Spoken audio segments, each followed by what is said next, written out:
in our communities.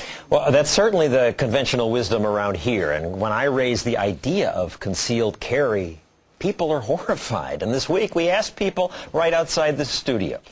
I think it'd be a wild, wild west. Oh, yeah? In New York City? Are you kidding me? There'd be a lot more aggression. There'd be a whole lot more shootings. So I believed that for years, despite having become a libertarian. It was just intuitive. If everyone around here has a gun, that would lead to much more gun crime. But then I read a book titled More Guns, Less Crime. It's an odd title. It was sort of a head spinner for me. How can more guns lead to less crime? So please welcome the author, John Lott. So how can more guns? You have fans here. Well, we have a biased audience. It's nice to have that once in a while. But why less crime? Make your case. Just as you can deter criminals with higher arrest rates or higher conviction rates, the fact that a would-be victim might be able to defend themselves can also make it riskier for criminals to go and commit crime and deter some of them from doing it. My research finds that the police are probably the single most important factor for reducing crime, but I think the police themselves understand that they virtually always arrive on the crime scene after the crime's been committed. And that raises a question: what do you advise someone to do when they're having to confront a criminal by themselves? And simply telling people to behave passively actually turns out to be pretty bad advice. But people injure themselves accidentally with guns. They kill themselves with guns. They get angry and shoot someone in a heated moment. Right. Guns make it easier for bad things to happen.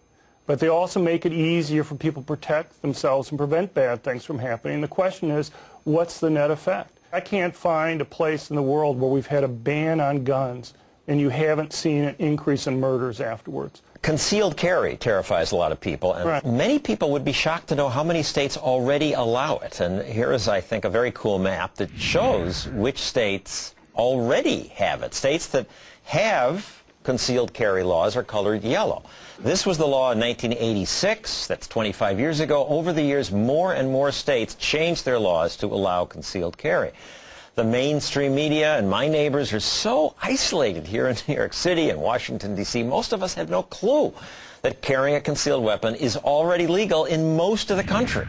More places all the time, legal guns, yet crime does keep dropping. More guns, less crime. Dennis? When John says that the consensus of experts is that these laws have led to the crime decrease, that is absolutely wrong. That is, and what he does is he conveniently excludes from his analysis all of the public health researchers that have weighed in on this. John, and time again they have said that John's data simply does not support his conclusions and that this is a very dangerous policy. Bad data. Some people have said that.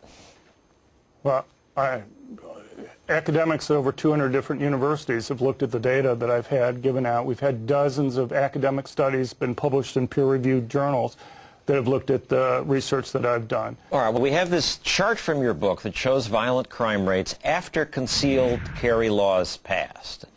Here it is for murder. It's impressive. If after the law passed, crime went down. Well, again, what the other experts have said is that there was a lot more going on during those periods. And when you control for the various factors that impact crime rates, you find that these concealed carry laws had either had no effect or may have actually made the situation worse by adding to aggravated assaults. Why would it have gone down if not because of fear of... Well, there are a number of factors. I've mentioned the Brady Law, also the diminution in the problem of crack cocaine, which was leading to a lot of gang violence. And John's analysis is simply incorrect. He has attributed the wrong causal factor to a general decrease in crime.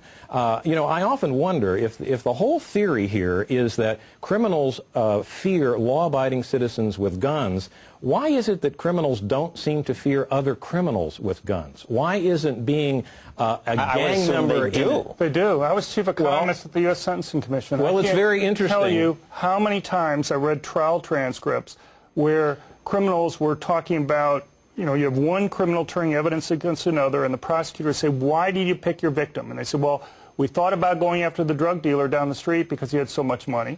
But he had lots of guns. All right, we're going to continue this debate with both of you, and I do want to declare that I have a bias here, or I could be accused of having a bias because John's son works for me. Hopefully I'm not affecting his job prospects here. But thank you, Dennis Hennigan and John Lott.